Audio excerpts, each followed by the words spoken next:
Bonsoir de nouveau. Décidément, je n'arrive pas à quitter la caméra. Je dois être la réincarnation d'une ancienne star hollywoodienne, hein, je ne sais pas laquelle. Bref, je voulais juste intervenir sur le thérapeute idéal d'une personnalité atypique comme moi, par exemple. Si jamais un jour j'ai besoin de me confier à un thérapeute, il faudra vraiment qu'il comprenne en profondeur la problématique. Sinon, on va passer à côté des choses et ça ne m'apportera rien.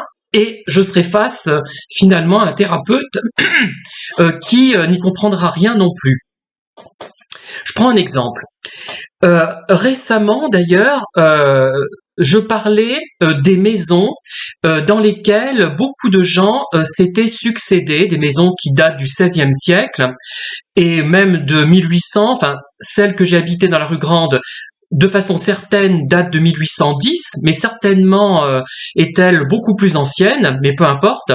Et ce qui me fascinait, c'était par exemple l'usure de l'escalier du grenier, et il y avait plein de gens qui étaient passés là avant moi, et ça me fascinait de les rechercher. D'ailleurs, grâce à un ami historien, je les ai retrouvés en grande partie depuis 1810, mais les données ne sont pas très claires. Bref, et donc c'est très important pour moi de savoir qui est passé. Et quelqu'un me dit, de façon d'ailleurs très juste, est-ce que c'est ce qu'on appelle que les maisons, les vieilles maisons ont une âme? Alors, c'est vrai, elle a compris, je pense, cette personne, l'essentiel au niveau de la thématique, mais pas au niveau de l'intensité. C'est-à-dire que c'est ça, mais en même temps, c'est beaucoup plus que ça. Je sais pas, j'ai exagéré exprès pour vraiment vous compreniez. Alors, en fait,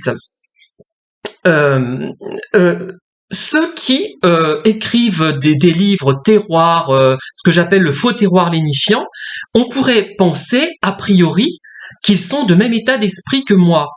Mais ce qu'ils regrettent dans le passé, ce sont souvent des choses réactionnaires, désuètes, mais moi c'est pas ça. Je regrette pas le passé. Parce que à l'époque c'était le bon temps, c'était mieux que maintenant, pas du tout, c'était pire que maintenant, je pense, du moins à certaines époques reculées, puisqu'on n'avait pas la médecine, pas les vaccins, on n'avait pas une bonne nourriture, les pauvres mouraient de faim, etc., etc. Les homosexuels étaient trucidés purement et simplement, donc j'aurais pas survécu moi, comme tel que je me connais en plus, que je ne peux pas me cacher, je suis très franc, donc ça n'aurait pas passé, donc je ne regrette pas le passé. Mais par contre, ça me fascine de penser à tous ces gens qui nous ont précédés, à ce qu'ils étaient, à ce qu'ils faisaient, à quelle était leur personnalité. Enfin bref, plein de choses. Leur physique, comment, voilà. Je vais prendre un exemple religieux pour me faire comprendre. Vous voyez le Dalai Lama, ou le pape. Tiens, on va prendre le pape.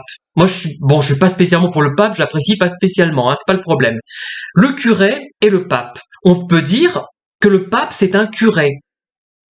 C'est un curé, c'est vrai. Mais en disant c'est un curé, on est très en deçà de ce qu'il représente pour les croyants, pour les cathos.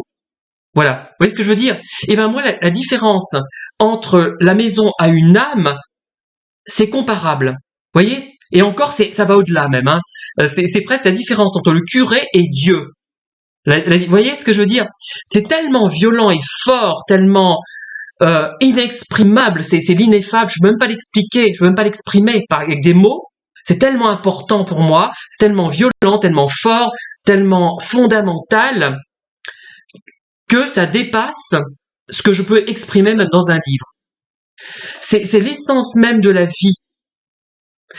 Et par rapport à quelqu'un comme moi qui est atypique, parce que pour penser ça, je pense qu'il faut être atypique, à moins que beaucoup de gens aient ça dans la tête, mais n'osent pas l'exprimer. Peut-être, hein, je ne sais pas. Mais donc le thérapeute face à quelqu'un comme moi, il va se dire mais il doit être psychotique, ce qui est peut-être vrai. D'ailleurs, je sais pas. Il va trouver une catégorie pour me faire entrer avec cette angoisse existentielle très forte qui me perturbe, mais pas tant que ça, puisque je la propulse finalement dans une activité créative. Mais il va être dépassé avec un public atypique. Et moi, j'ai cette forme d'atypisme, mais d'autres ont d'autres formes. Leur sensibilité va s'exercer à d'autres points de vue, sur d'autres supports. Par exemple, la peinture, la musique, que sais-je encore. Moi aussi, d'ailleurs, c'est sur d'autres supports, mais notamment ce thème-là. Et je me dis que pour accompagner efficacement une personne atypique, un profil atypique, il faut que le thérapeute s'accroche et qu'il ait lui-même une connaissance de ce public et que peut-être qu'il soit lui-même atypique. Voilà ce que je voulais vous dire. Ça ne va pas révolutionner le monde des profils atypiques, mais je pense que c'est important de le signaler, de le rappeler, même si pour les profils atypiques, justement, ça semblera complètement évident.